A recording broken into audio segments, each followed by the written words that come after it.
Gracias por continuar con Echados Viendo Tele. A continuación vamos al segmento Parque Temático, donde hablamos de un tema en específico en el mundo del cine y la televisión. En este caso, como invitada especial está Gabriela Maltés, licenciada en comunicación, también actriz de cortometrajes aquí en Nicaragua con Uña Films y bueno, también una gran apasionada del cine. Bienvenida, Gabriela. Gracias, Rafael, por la invitación. Vamos a hablar de un tema que, bueno, vos lo escogiste, sé que te gusta bastante, sé que tenés una relación cercana, además, con este género, que es el neorrealismo italiano. Estamos hablando de una corriente de la post-Segunda Guerra Mundial de Italia y que ha tenido influencias, además, en el cine moderno. Pero primero te quiero preguntar, ¿por qué quisiste hablar del neorrealismo italiano? Como dijiste, tomé un curso de cine, entonces fue una de las corrientes, entre tantas, ¿verdad?, de las que más me llamó la atención, aparte que considero que de cierta forma estoy ligada a ella con el equipo de Uña Films, puesto que, por ejemplo, yo no soy actriz formada específicamente en teatro, estoy en proceso, entonces, y ya he actuado en algunos cortometrajes, entonces de cierta forma eso se liga porque es una de las características de esta corriente cinematográfica. ¿Qué otras características, para el que nunca ha escuchado este término, cuáles son más o menos los aspectos fundamentales que categorizan al neorrealismo italiano?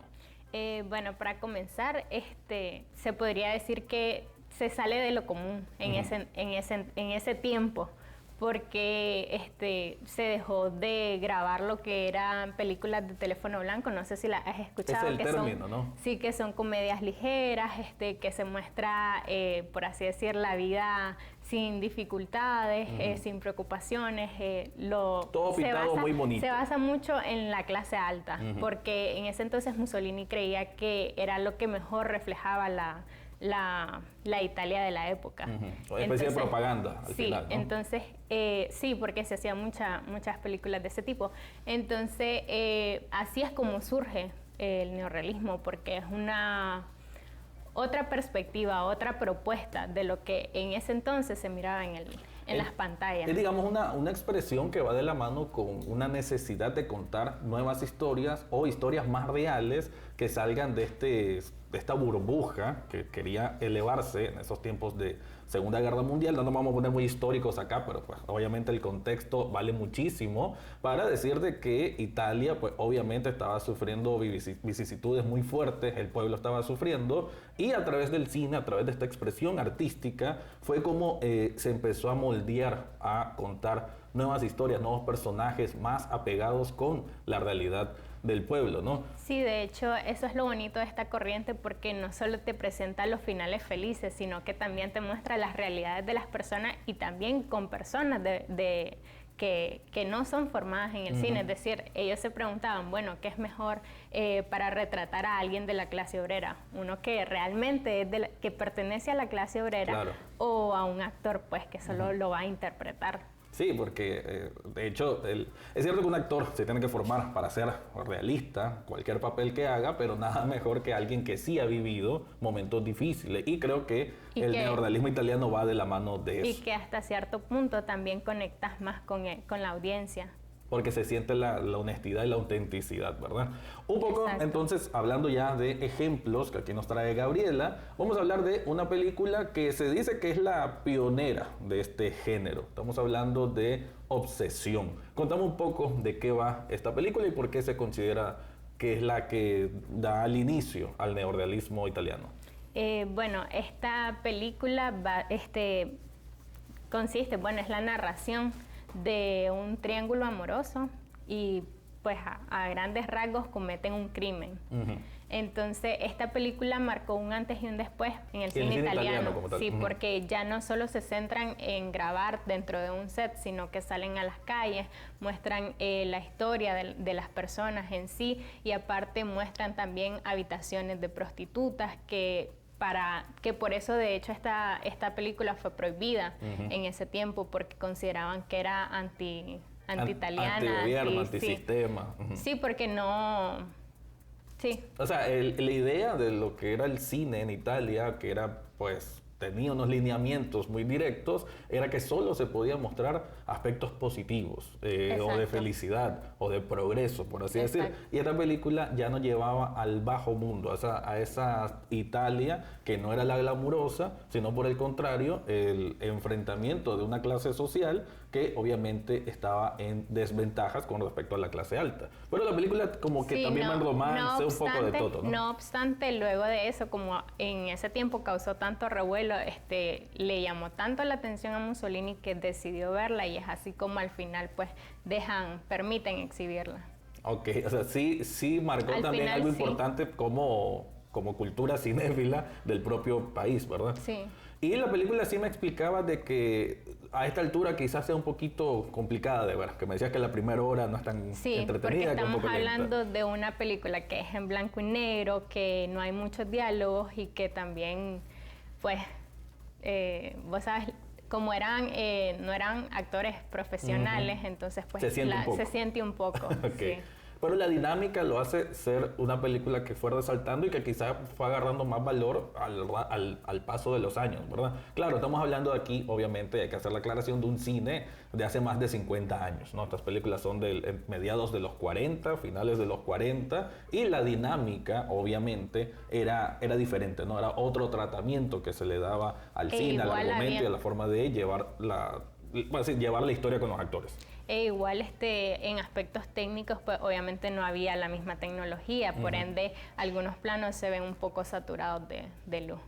De luz, y imagino que tampoco era como decimos, ya tenían que salir exteriores fuera del set, no contaban pues con los mismos equipos necesarios para poder filmar de una manera más adecuada fuera del set. Así que Obsesión, una de esas películas que sí marcan, bueno, prácticamente esas películas de libro de cine, ¿no? Cuando se estudia cine casi siempre se menciona. Vamos a continuación a una película que me decías vos que es de las que sí retratan de mejor forma esto de lo triste, de romperte un poco el corazón, y es Roma, Ciudad Abierta, ¿no? Creo que también, además de lo triste, sobre las secuelas directas de lo que significa una guerra para un país.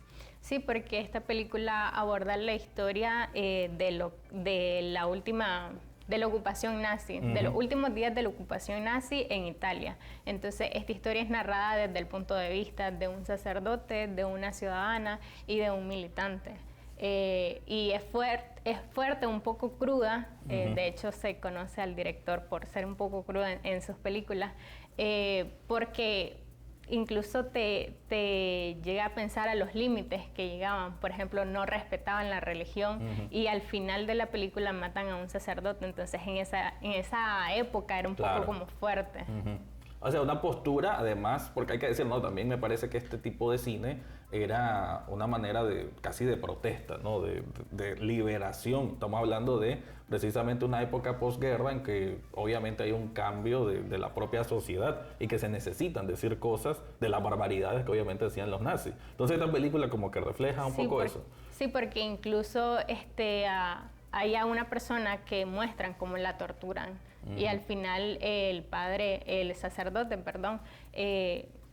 lo matan por eso, pues porque alza su voz ante eso, sí. Y la película, ya en cuanto a su dinámica, estamos hablando de 3 personajes, o sea, son 3 protagonistas, pero que se relacionan entre sí ya una vez que va avanzando la película, o desde un comienzo ya se conocen. Desde el inicio se conocen, sí. La ciudadana se iba a casar con el militante y el sacerdote lo iba a casar, pero ellos eran se estaban rebelando ante el sistema. Ok, una película imagino también de ese corte de la época, ¿no? O sea, que también tiene tal vez un poco el ritmo más lento, pero en este caso, con esas escenas más crueles, estamos viendo entonces una realidad que quizás no todas las películas de guerra se atrevían a hacer, ¿no? Porque estás alzando la voz también en cuanto a reflejar cómo era lo duro que era una época de guerra. Sí, por eso se ve también que un tanto se asemeja a lo que es el cine documental, porque te muestra como la crudeza de la realidad, no la pintan con paisajes bonitos, sí. Ese es un buen punto para seguir hablando un poco de las características del género del neorrealismo italiano. Esta semejanza o este acercamiento bastante importante con el cine documental. ¿Cómo crees que esa interpretación, cómo es que el cineasta en este caso hacía esta combinación entre tratar de reflejar lo real que se asemejaba con el cine documental? O sea, es tratar de no decirle al actor, mira, tenés que posar aquí, tenés que posar allá, sino como trasladarle la emoción de lo que es una situación real. Sí, de hecho, una de las características es que, por ejemplo, los directores podían adaptar el guión dependiendo de las características de las personas. Ajá. Sí. O sea, no al contrario, Entonces, que es lo que sí, normalmente que sucede. el actor se tiene que adaptar al guión.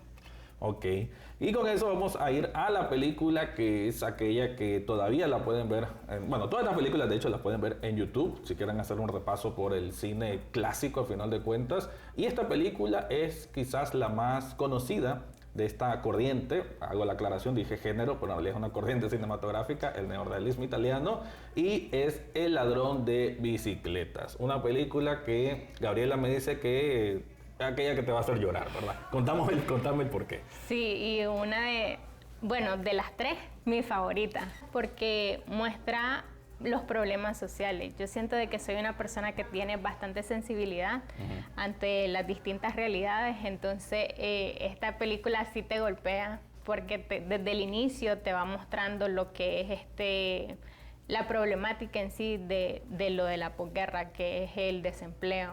La pobreza, la miseria. Sí, la pobreza, tal, ¿no? la desesperanza. Y entonces poco a poco te va mostrando cómo y te va ilusionando también con el personaje. Vas teniendo esperanza cuando él consigue la bicicleta y también vas sufriendo con él cuando se la roban en su primer día de trabajo. Estamos hablando pues de un hombre que está sufriendo pues, obviamente la pobreza, el no tener cómo proveer para su familia y sobre todo para su pequeño hijo, ¿no? Que al final ellos son los protagonistas y que, o sea, literal, la bicicleta que puede ser su medio de trabajo, pues se la roban y con eso empeora la situación de una persona que de por sí, como decimos, y es una palabra clave, la desesperanza está habitando en él. Y digamos que es una película que las cosas no van a mejorar, sino que van a empeorar. Y por eso decimos que apela mucho a los sentimientos. A los sentimientos, sí. Porque es una película, a diferencia de otras, pues que vos sabes, los finales felices, sino que realmente te rompen con cada escena, con cada... frustración. Sí. O sea, vas sintiendo la frustración del personaje sí, y no poder proveer a su hijo. Aparte logra empatizar con los personajes porque saben el tiempo necesario para entender al personaje, para entender el contexto en el que estaban viviendo, para entender el entorno. El entorno en sí. Y entonces eso hace que uno empatice más con el personaje, aparte de que te hacen una analogía entre las distintas clases y cómo lo viven, y también, por ejemplo, la relación se ve muy de cerca, la relación que tiene el hijo y el padre.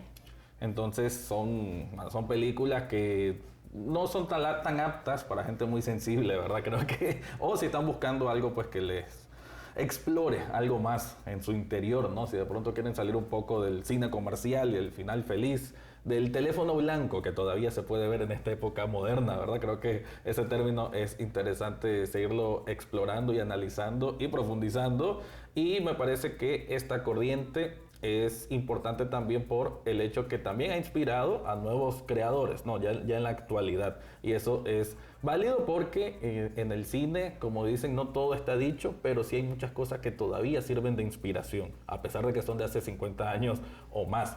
Y a mí me parece muy interesante que hayas traído, la verdad, este tema. Pero te hago una última pregunta. ¿Crees vos que la gente joven le puede interesar realmente todavía ver esto, o le debería de interesar explorar más de esta corriente? Yo diría que sí, porque estamos hablando de los inicios del cine, y para poder disfrutar una película mejor, entonces es como también conocer un poco de su historia. Por otro lado, sí creo que continúa en vigencia. De hecho, hay algunos directores que toman como referencia esta corriente, como por ejemplo Scorsese o Tarantino. Y bueno, un ejemplo de una película en la actualidad sería Roma, por ejemplo, que... Hasta juega con ese nombre, Roma, la relación con Italia, ¿no? Al final de cuentas, estamos hablando de Es del director mexicano Cuarón. Cuarón. Ok, sí que una película que digamos no todo el mundo le gustó, pero quizás a los más estudiosos del cine sí comprendieron que era un homenaje a esta corriente, ¿no? Sí, incluso darle la oportunidad a la actriz que era profesora de primaria. Entonces, que no era una actriz en formación como tal, ¿no? Ajá, y darle esa oportunidad a una persona que iba a representar mejor, quizás, que una actriz profesional. Así que ahí mirábamos algunos ejemplos del neorrealismo italiano, como todavía sigue en vigencia para nuevos directores y que es una corriente que vale la pena estudiar, sobre todo si son más meticulosos con el arte, con el séptimo arte como tal que es el cine, conocer sus inicios y una de las corrientes además más importantes e inspiradoras para el cine en general. Muchas gracias, Gabriela, por haber estado. Gracias nuevamente por la invitación. Con eso vamos a una pausa comercial y continuamos con más de Echados Viendo Tele.